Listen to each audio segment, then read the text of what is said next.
Hello, everybody. It is so good to be with you today. It's Valentine's Day. Happy Valentine's Day. And we hope you are sitting on the couch. Maybe you're snuggling a little bit. Kissing is appropriate during this whatever we want to call this. But before we begin, Katie and I have to admit something to you about how we feel about Valentine's Day. Full disclosure, we hate it. It's not our favorite holiday. We don't really love it. But here's something we do love. Each other. Yep. Yeah, we really do. And we hope the same is true for you. We hope that you have this deep and abiding love for one another. And we want to talk about that love that you have for each other today. We want to have a conversation. And more than us just talking to you or to each other, what we hope the ultimate outcome of our time together tonight is that you talk to each other. That somehow through what we say, you're able to talk with each other, maybe about some things that you've never talked about before. Because let's be honest, it's been a really hard year. It has been a really hard year. The ups and downs of this last year have had our families strung out. It's had some of us pulled left and right in our work. It's had us tending to our kids in new ways. It's been hard. I mean, I think for us, just under a year ago, we were diving into full-time distance learning with our kids, something they had never even thought about doing before, and we had to tend to that, and that took a lot of energy. We haven't had a date night in a really long time. I can't remember the last time. Right? Yeah. And lots of time just with our families. They're always there. We love them, but they are always there. They're always there. And I would say for me, life here at the church, we've had to pivot and then pivot again and pivot again. And I would say even when I'm at home, at times I'm not at home. There's a curse and a blessing to having a home office, right? Right, exactly. So what we want to do today is to pause and take time to invest in this right here. And we really care about you. We care about your time together. And we don't want this year to define your marriage. If it's been tough, it's okay to just say, I'm going to hit pause and hit reset and figure out how to move forward. So we just want to give you a sense for what you can expect tonight. Tonight's video is divided up into 3 sections. Yep. And we did that really intentionally so that you can hit pause in between each section to have some conversation with each other. So 3 sections, and there are just 3 things we want you to keep in mind, 3 encouragements we would offer you as you dive in tonight. So first of all, be real. So be real with each other. Be your authentic self. Be willing to share what you're feeling. Number 2, be open. Be open. Maybe you're not the spouse who signed up for this event. Guys. Maybe you were surprised that your partner signed you up for this, but that's okay. Be open to it. You never know what you might experience. Allow yourself to be surprised. And number 3, have some fun. Have some fun. We guarantee it'll be worth it if you can laugh together a little bit, not take yourselves totally seriously through everything, all of this time together tonight. Yep. Have a little fun. And I have one more. Cuddling, hugging, and kissing is okay also. It's Valentine's Day. Well, we want to talk today, we want to start the conversation today by talking about the table. We're sitting at a table here intentionally because we want to start today by talking about something maybe you've never reflected on before, and that's the table that you grew up at. Every one of us, we grew up in a home where we gathered together with our family around a table. And what we want you to do for this first part tonight is we want you to think about what was that table like? Where did people sit at that table? What did it feel like when you gathered at that table? Was it loud? Was it chaotic? Was it quiet? Was it tense? What did it feel like, and who was gathered around that table? And we're actually going to have you draw your table. We want you to take a piece of paper and to draw the table that you grew up at. Katie, you've already done yours. Yep. So we want to show you a little bit about our tables that we grew up at. So here is the dining room I remember spending the most time in when we moved a lot, but the one I have most memories of, and what sticks out in my mind is that there 99% of the time, all 4 of us were at the table, every evening meal. So it was very consistent. There was no TV on. My mom mostly did the cooking, and my dad would come home from work, and we would share a meal together. I remember it being a lot of talking about our day, pretty calm conversations, retelling of our days, lots of thinking and listening and sitting. There was teasing from time to time, but it wasn't a loud table by any means. It was pretty predictable is how I would describe that. Steady Eddie. Well, Katie, as you're well aware of, my table growing up was absolutely nothing like that at all. So here's my table, and there are a lot of question marks around that table because our family was always on the go. You never quite knew who was going to be at the table. And we never sat, I've never reflected on this, we never sat in the same spot. We sat in different spots around the table. My dad was a pastor. Sometimes he was gone. Sometimes he was there at mealtime. And usually we would make it through the meal prayer, without laughing, but not all the time. And when the prayer was done, that's when usually the fun and games started. We constantly were teasing each other. And if it wasn't teasing, some fight broke out at mealtime between me and my sister, or my sister and my brother. Mealtime at our house was nutty. It was a bit of chaos from time to time. I have to be honest. Little different. It was a little different. And maybe that's why we're doing this exercise tonight. Because Katie and I have realized that, yes, our mealtime experiences growing up were very different, but we have this hunch that our mealtime experience is sort of a microcosm of the family we grew up in. Our families were very, very, let me say that again, very different. And this picture of this table and the conversation we've had about our mealtime experiences sort of reflect how different the homes we grew up in were. It's not just about the mealtime, but about the family, about the experience. But it's a great microcosm, kind of a snapshot of what your family was like, what my family was like, and that definitely plays into our relationship. Definitely, without a doubt. So here's what we want you to do. We want you to take a piece of paper, and we want you each to draw what your mealtime experience was like, where people sat. We want you to reflect with each other what the feelings were that you had. Did it feel tense? Did it feel fun? Did it feel chaotic? What were the feelings associated with that? And then we want you to ask this question: how were your families different? Not just mealtime, but how were your families different? And then we want you to close that conversation by asking this question: how have those differences played out in your marriage?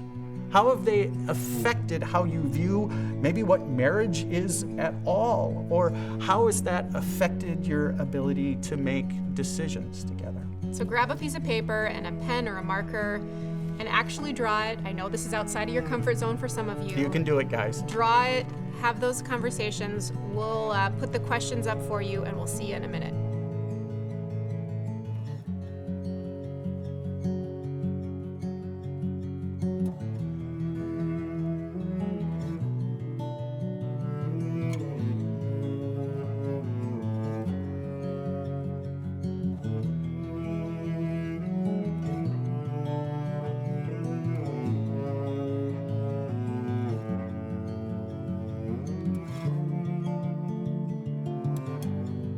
Hey everybody, welcome back. We hope you had some really good intentional time talking about your table, the table you grew up in, and maybe a little bit about the table that you sit at now in your married life. Right. We love this analogy of the table because not only did you come from different tables, but now in marriage or in your relationship, you get to set a new table. You get to take the bits and pieces from the table you grew up in, and you get to set a new table. And I think that's the gift of marriage. During this section, what we want to talk about, to take a little detour here, is to talk about tension, right? Because we grew up in different homes, there's going to be tension. at times. Regardless of how similar you think the homes you grew up in were, they were different. And so this section, we want to talk about paying attention to the tension, because in every relationship, there's going to be tension. We have tension. I know. It's hard to believe the pastor's family has tension, but we do have tension. And we want to pay attention to the tension. And there's something that we often do when it comes to that tension. When we're feeling tension in a relationship, our knee-jerk reaction is to point our finger at our spouse and say, if only they would get their act together, or they are the problem, or I've got to fix them.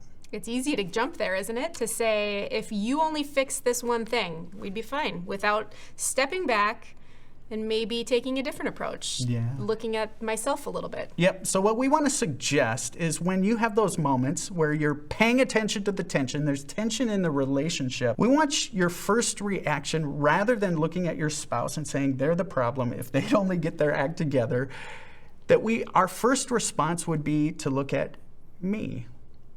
To look at me and to say, why am I feeling the way I'm feeling? Why am I feeling all this tension? Because I want to suggest that 99% of the time, the reason there's tension has to do with something in your story rather than your spouse at all. And we've talked about a couple of examples of this. So when I come home at the end of a long day and I look at the counter, and occasionally it's covered with dishes, covered with the kids' homework, their Chromebooks are sitting out everywhere, it feels like chaos, I get frustrated. You know this about me, right? I get very, very frustrated. And I've had to stop and pause, pay attention to the tension, and I've had to ask the question, why? Why am I feeling this disproportionate tension? Counters get messy all the time, every house across America. Why am I feeling that? Because Katie and the boys are not the problem. And what I've had to ask is, why do I feel that way? What in my story has caused me to feel so much tension? And what I've come to believe is that when I was a kid, home life was rather chaotic at our house. And as a kid, I remember saying to myself, when I grow up, I don't want so much chaos around my house. And so when I walk in the house, it sort of builds up all this feeling from my childhood. And what I'm reacting to is that, not my family. I've had to remember that I'm walking into my home, not my childhood home. I think for me, I think about examples in parenting where, we're trying to redirect our kids, talk with them about something that's going on, and it gets escalated. And when something gets escalated, that gets hard for me. I might be trying to talk to someone, and then Hans could come in and, be wanting to help that conversation with our kids. And that escalation, when he comes in to help, and, then I just shut down, and I don't know what to do with those moments of unease when something was uneasy. And I have to say, okay, wait a minute, this doesn't have anything to do with my kid anymore. This has to do with me. And at my table, we didn't talk about hard things. Nothing was escalated. And so when things are hard, that doesn't mean it's bad. Right. It's just something that I have had to find the words to talk about, and to realize that that's something going on inside of me. Totally. There's a Bible verse that talks a little bit about this. In Matthew chapter 7, verse 4, Jesus said these words, "How can you say to your brother, 'Let me take the speck out of your eye,' when all the time there is a plank in your own eye? You hypocrite, first take the plank out of your own eye, and then you will see clearly to remove the speck from your brother's eye." It's paying attention to the tension and then looking at ourselves first and say, why is it that I'm disproportionately feeling tension? It's okay whether you've been married for 5 months or 65 years to hold up that mirror a little bit. Totally. And to see that plank in your own eye. Right. So we've got some questions we want people to wonder about a little bit. The first is this. We want you to think, can you think to a situation where you've experienced tension? All of us experience tension. So can you name a moment as a couple where you have experienced tension? And then we'd like you to wonder, why is it that I I felt this disproportionate frustration in that situation. Drill down on it a little bit. Ask, what in my upbringing, what in my life has caused me to have this sort of disproportionate frustration about the situation? And maybe what you'll come to find is that you blamed your spouse for something that wasn't their fault, but it really had to do with your own story. And spouses, as you listen to that, I think it'll grow some empathy for your spouse, that you can come to know each other more deeply. Have some conversation about that. Speak for yourself, not for your spouse. Be real about those moments, and we'll see you back for one more time of conversation.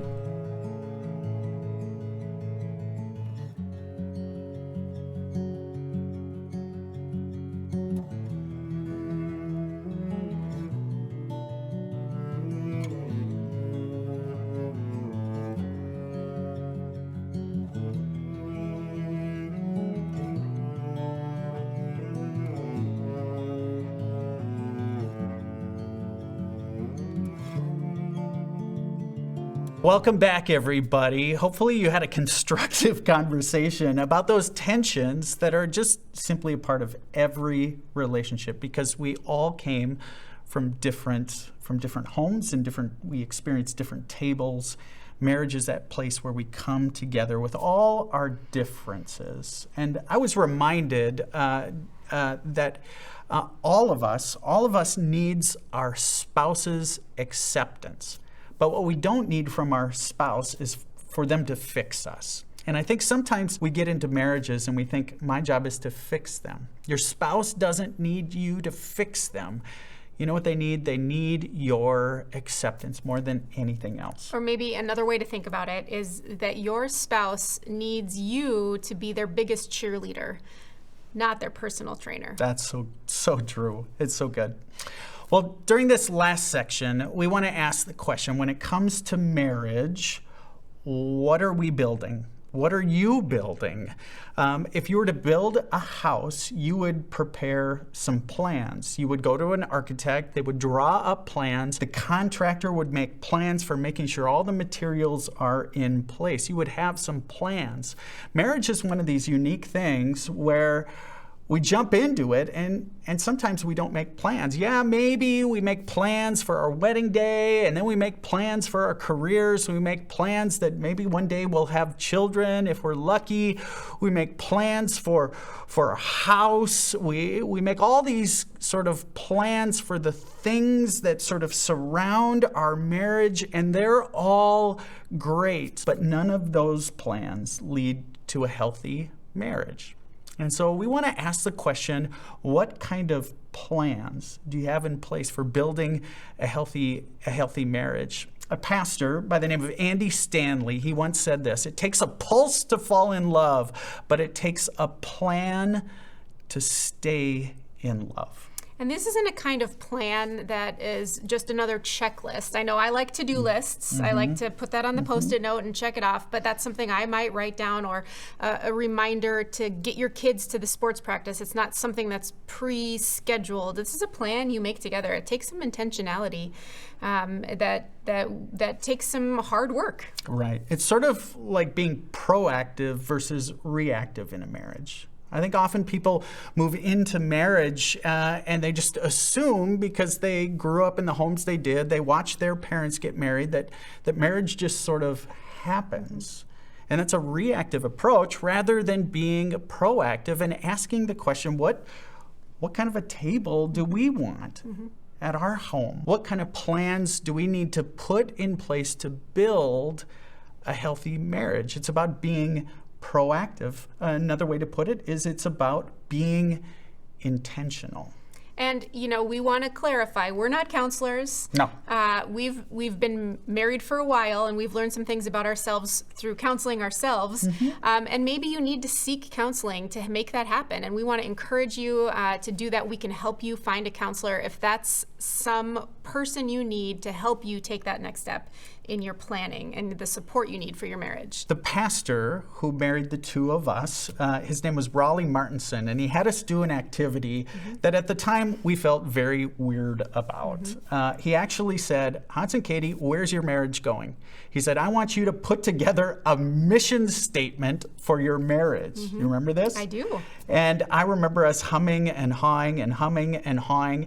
And I gotta be honest, I don't remember the entire mission statement, but what I do remember is a phrase that you and I have sort of held on to. And that's that we want our home to be a place that is safe. We want to create safe space so that we can be all of who God created us to be, so that our kids can be all of who God created them to be, and our friendships can be the same. The good, the bad, and the ugly. The good, the bad. It's all safe. We want to create safe space for us to live into God's future for each one of us. That's one example. Another example that I came across, Dr. John Gottman, who's a psychologist, he does a lot of marriage work. He suggests you do a state of your marriage, a state of the union for your marriage once a week. So set aside an hour where you kind of reflect on the reality of what's going on, and then make a plan. You state your intentions for your marriage. And I thought that was a great idea, a good example for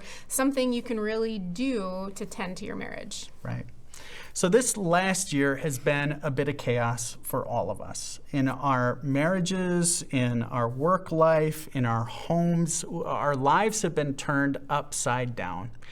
And what we want tonight to be is an opportunity for you to hit restart if you need it, to be intentional, to say moving forward, we're going to be proactive rather than reactive. And so as we close today, we want you to consider this. What plans do you need to put in place to build the healthiest marriage you possibly can?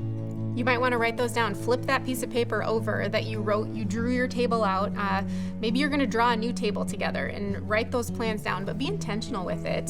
Think about what words you would describe for your marriage and the direction you want it to go. Not just how it is, but where do you want it to go? What are you building, number one? And number two, draw up plans. Draw up plans so that your marriage can be all that God intends for it to be. So, whether you love Valentine's Day or not, we hope you had some great intentional time together. Thank you for being with us. And happy Valentine's Day.